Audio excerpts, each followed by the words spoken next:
꼭 노후에는 이런 집 사세요. 지난주 70대 초반의 이웃 할머니를 만났습니다. 10년 전만 해도 건강하셨는데 요즘은 걷기도 힘들어 보이셨습니다. 무릎이 안 좋아져서 계단 오르내리는 것이 고통이라고 하셨습니다. 집이 5층인데 엘리베이터가 없다고 했습니다. 병원 가려면 매번 계단을 내려가야 하는데 그게 너무 힘들다며 눈물을 글썽이셨습니다. 그 순간 깨달았습니다. 젊었을 때 좋은 집과 늙어서 좋은 집은 완전히 다르다는 것을. 우리는 지금 젊은 기준으로 집을 고르고 있는데 정작 나이 들어서는 그 집이 감옥이 될 수 있다는 것을 말입니다. 오늘 그 이야기를 시작합니다. 노후에 살기 좋은 집의 조건, 반드시 알아야 할 것들을 말씀드리겠습니다. 계단 없는 집의 중요성. 김 선생님의 후회입니다. 60대 후반의 그분은 20년 전 멋진 복층 아파트를 샀습니다. 젊었을 때는 계단이 운동이 된다고 생각했습니다. 복층 구조가 세련되어 보였습니다. 하지만 지금은 그 계단이 원수입니다. 무릎 관절이 약해져서 오르내리기가 힘듭니다. 화장실이 2층에 있어서 밤에 급할 때 특히 곤란합니다. 넘어질까 봐 두렵습니다. 실제로 작년에 계단에서 미끄러졌습니다. 다행히 크게 다치지는 않았지만 뼈가 부러질 뻔했습니다. 그 후로 계단이 공포의 대상이 되었습니다. 김 선생님은 이사를 고민합니다. 하지만 복층 아파트는 팔기도 어렵습니다. 젊은 사람들도 요즘은 평지형을 선호합니다. 매물로 내놔도 관심을 보이는 사람이 없습니다. 노후에는 무조건 평지형입니다. 집안에 계단이 없어야 합니다.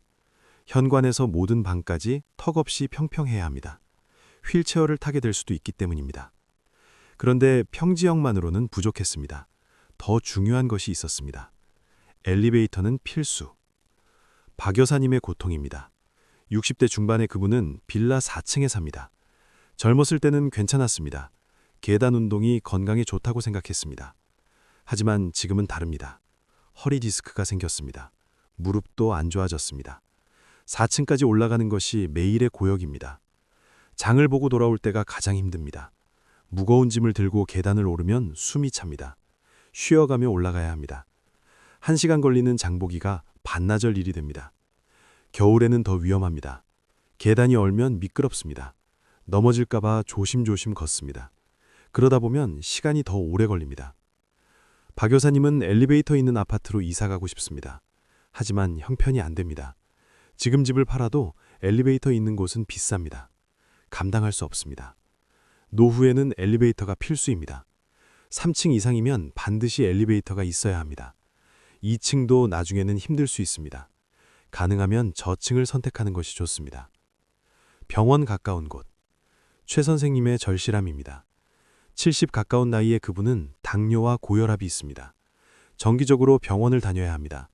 한 달에 2~3번은 갑니다. 문제는 병원이 멉니다. 집에서 차로 30분 거리입니다. 버스를 타면 1시간이 넘게 걸립니다. 최 선생님은 운전을 그만뒀습니다. 시력이 나빠져서 위험하기 때문입니다. 그래서 매번 버스를 타고 갑니다. 환승도 해야 합니다. 노인에게는 고된 여정입니다. 병원 가는 것 자체가 스트레스입니다. 갑자기 아플 때는 더 문제입니다. 작년에 가슴이 아파서 응급실에 가야 했습니다. 구급차를 불렀는데 오는데 20분이 걸렸습니다. 다행히 큰일은 아니었지만 그 20분이 너무 길게 느껴졌습니다. 최 선생님은 후회합니다. 젊었을 때 병원을 생각하지 않았습니다.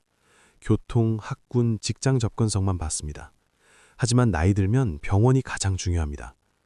노후에는 집에서 도보 10분 이내에 병원이 있어야 합니다. 대형 병원이 가까우면 더 좋습니다. 응급실이 가까워야 안심입니다. 그런데 병원만으로는 부족했습니다. 생활 편의시설. 장 선생님의 불편함입니다. 60대 후반의 그분은 한적한 곳에 삽니다. 조용하고 공기 좋은 곳입니다. 퇴직 후 여유롭게 살려고 선택했습니다. 하지만 살아보니 불편합니다. 마트가 멉니다. 차로 20분을 가야 합니다. 장을 보려면 하루 일정을 잡아야 합니다.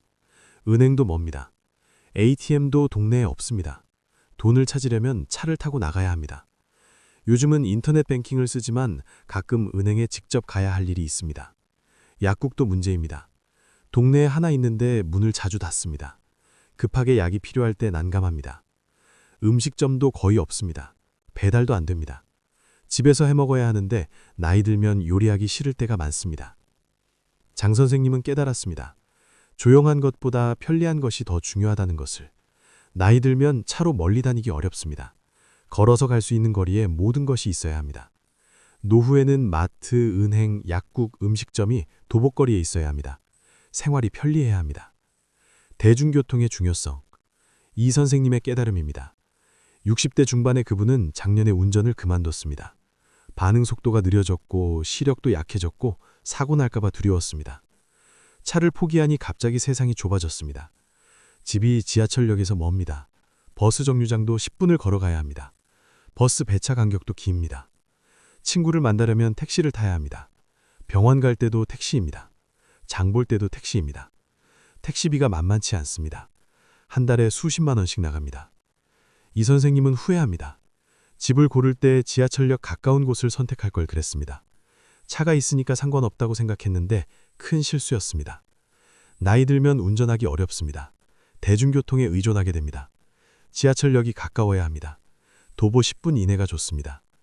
버스 정류장도 가까워야 합니다. 배차 간격이 짧은 노선이어야 합니다. 교통이 불편하면 외출이 줄어들고 외출이 줄면 건강이 나빠집니다. 평수보다 관리. 정 여사님의 선택입니다. 60대 중반의 그분은 최근 이사했습니다. 40평대 아파트에서 20평대로 줄였습니다. 주변에서는 왜 작은 집으로 가느냐고 물었습니다. 정 여사님의 답변이 현명했습니다. 나이 들면 큰 집이 부담스럽다고 했습니다. 첫째, 청소가 힘듭니다. 40평을 청소하려면 반나절 걸립니다. 나이 들어서 체력이 달립니다. 청소하고 나면 녹초가 됩니다. 둘째, 난방비가 많이 나갑니다. 큰 집은 겨울에 난방비가 엄청납니다. 연금생활자에게는 부담입니다. 셋째, 빈 공간이 많습니다. 자녀들이 독립하고 부부만 삽니다. 방 두세 개는 비어 있습니다. 쓸데없이 넓습니다. 넷째, 이동거리가 깁니다. 집안에서도 걷는 거리가 깁니다. 화장실 가려면 멀고 부엌 가려도 멀고 피곤합니다. 정 여사님은 20평대로 줄이니 편합니다. 청소는 1시간이면 끝납니다. 난방비도 절반으로 줄었습니다. 집안 이동도 편합니다. 노후에는 작은 집이 좋습니다. 관리하기 쉬워야 합니다. 부부 둘이 사는데 20평대면 충분합니다. 안전한 동네. 한 선생님의 불안입니다. 70 가까운 나이에 그분은 최근 도둑을 맞았습니다. 낮에 잠깐 외출한 사이에 들어왔습니다. 현금과 귀금속을 훔쳐갔습니다. 경찰에 신고했지만 범인을 못 잡았습니다. 한 선생님은 불안해졌습니다. 또 올까봐 두렵습니다. 밤에 잠을 못 잡니다. 작은 소리에도 놀랍니다. 동네 자체가 안전하지 않습니다.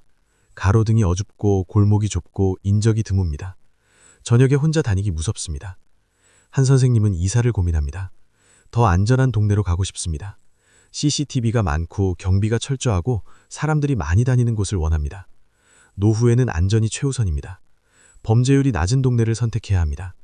아파트라면 경비가 잘 되는 곳이 좋습니다. 1층을 피하는 것이 안전합니다. 이웃과의 관계. 김할머니의 외로움입니다. 70대 초반의 그분은 고급 아파트에 삽니다. 집은 좋은데 외롭습니다. 이웃들이 젊습니다. 3, 40대가 대부분입니다. 할머니와 대화가 잘 안 됩니다. 인사도 잘 안 합니다. 각자 바빠서 관심이 없습니다. 김할머니는 혼자 삽니다. 남편은 몇 년 전에 돌아가셨습니다. 자녀들은 멀리 삽니다.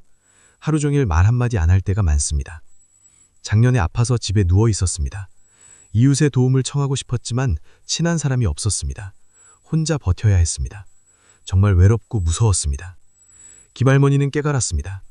좋은 집보다 좋은 이웃이 중요하다는 것을. 나이 들면 이웃의 도움이 필요합니다. 노후에는 또래가 많이 사는 곳이 좋습니다.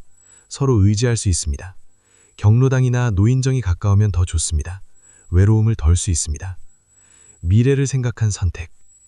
여러 사례를 종합하면 답이 나옵니다. 노후의 좋은 집의 조건은 무엇일까요? 첫째, 평지형 구조입니다.